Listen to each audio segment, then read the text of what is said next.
Hello viewers, स्वागत है आप सभी का मेरे चैनल मैथ्स टॉक में। आज का टॉपिक है HCF हाईएस्ट कॉमन फैक्टर या मासा हिंदी में कहते हैं महत्तम समापवर्तक। तो हाईएस्ट कॉमन फैक्टर, फैक्टर माने गुणनखंड, अपवर्तक गुणनखंड। हाईएस्ट कॉमन फैक्टर दो तीन संख्याएं जो हमें दी हैं जिनका हमें मासा निकालना है, उनके फैक्टर्स में जो कॉमन फैक्टर्स में जो हाईएस्ट है वो हमें निकालना होता है। आइए इसे हम एक बार और अच्छे से समझते हैं एक उदाहरण के द्वारा। हमने ले लिए हैं यहाँ पे, मान लीजिए तीन संख्याएं 12, 18 और 24। तो इसके जितने अपवर्तक फैक्टर या गुणनखंड है वो हम पहले लिख लेते हैं। तो 12 का है 1, 2, 3, 4, 6 और 12। इसी तरह से 18 के कौन कौन से हैं? 1, 2, 3, 6, 9 और 18। और 24 के हैं 1, 2, 3, 4, 6, 12 और 24। अब कॉमन फैक्टर्स, जितने कॉमन फैक्टर्स वो लिखेंगे हम इसमें। तो पहला कॉमन फैक्टर है 1, कॉमन माने जो सब में हो। फिर दूसरा है 2, फिर 3 भी सब में कॉमन है। 4 नहीं है, देखिए अब है 6 और कोई कॉमन फैक्टर नहीं है। तो 1, 2, 3 और 6 हैं कॉमन फैक्टर। इसमें से हाईएस्ट कौन सा है? 6। तो हाईएस्ट कॉमन फैक्टर 6, यानी महत्तम माने सबसे बड़ा, अपवर्तक फैक्टर सम अपवर्तक यानी जो सब में कॉमन हो वो फैक्टर, इसे ही कहते हैं हम HCF। तो HCF निकालने की दो विधियां हैं। पहली है प्राइम फैक्टराइजेशन मेथड या अभाज्य गुणनखंड विधि।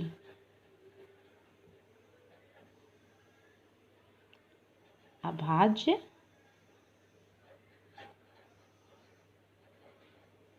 गुणनखंड विधि या प्राइम फैक्टराइजेशन मेथड। और दूसरी है हमारी भाग विधि या डिवीजन मेथड।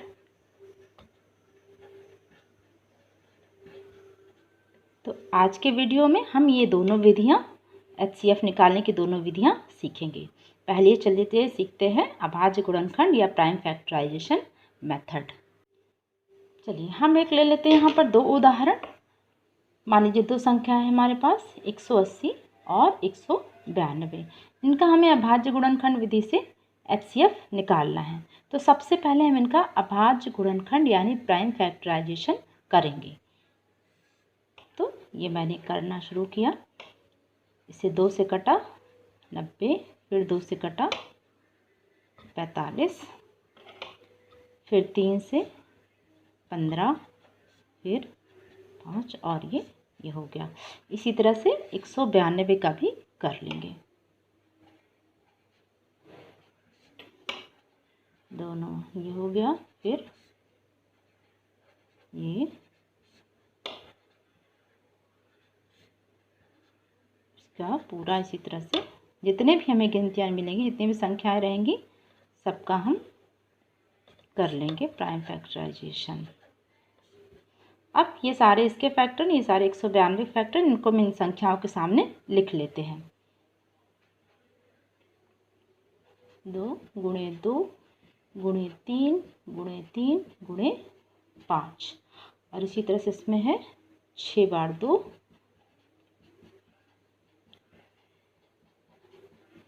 और 1 बार 3। अब दोनों के फैक्टर्स हमारे सामने आ गए हैं। अब इसमें जो कॉमन है उनको हम नीचे लिख लेते हैं, और साथ ही साथ जो कॉमन उनको काटते भी जाते हैं ताकि वो रिपीट ना हो। फिर अब है 3 और कुछ भी कॉमन नहीं है। तो जो हमारा HCF है वो इन कॉमन फैक्टर्स का जो गुणा होता है वही HCF होता है। तो 2 दूनी 4 तियाँ 12, यानी 180 और 192 का HCF क्या निकला? 12। तो ये पहली विधि है अभाज्य गुणनखंड विधि, यानी पहले फैक्टर कर लीजिए, फिर उन फैक्टर्स में जो कॉमन फैक्टर उनको रख लीजिए और उन्हें मल्टीप्लाई या गुणा कर लीजिए, जो उत्तर आएगा वही आपका मासा या HCF है। तो इस तरह से पहली विधि है। अब आइए दूसरी विधि की ओर चलते हैं, जो है भाग विधि। इसके लिए भी हम एक उदाहरण तौर पे 3 संख्याएं ले लेते हैं, 120, 144 और 204। मान लीजिए इन 3 संख्याओं का हमें भाग विधि से HCF निकालना है। तो पहले इनमें से कितनी भी दो संख्याओं को लेते हैं, 2 छोटी संख्याओं को ले लेते हैं, 120 और 144। अब 120 से 144 को भाग करना शुरू करेंगे। 120 से 144 को, तो देखिए एक बार जाएगा, 120 बन जाए, एक बार 120 गया, आया यहाँ पर 24। अब इस 24 से जो पहले वाला भाजक है 120, इसमें भाग देना है 120। तो ये कितनी बार जाएगा, 8,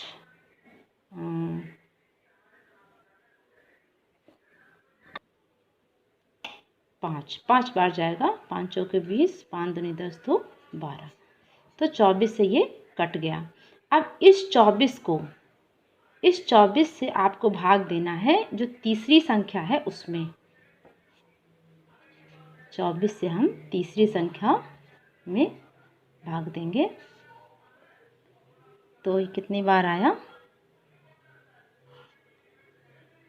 8 बार, 8 चौके 32, 8 दूनी 16, 3 19, घटाने फिर आया 12।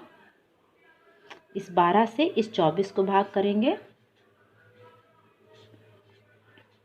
दूनी 24, ये पूरी तरह कट गया। तो वो 12 वो संख्या है, वो अंतिम भाजक है जिसने इस पूरे भाग को ख़त्म कर दिया।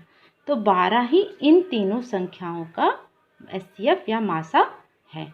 यानी अगर हमारे पास और भी संख्या होती तो उसे हम 12 से भाग करते, और तब वो संख्या जिसने भाग को ख़त्म कर दिया, जिसके बाद कुछ शेष नहीं बचा, वो भाजक संख्या ही उन दी हुई सभी संख्याओं का मासा या HCF होती है। तो इस तरह से ये है भाग विधि। तो आशा करती हूँ कि आपको ये दोनों विधियाँ समझ में आई होंगी। यदि आपको मेरा वीडियो पसंद आया हो तो इसे लाइक करें, शेयर करें और मेरे चैनल को सब्सक्राइब करें। Thank you for watching.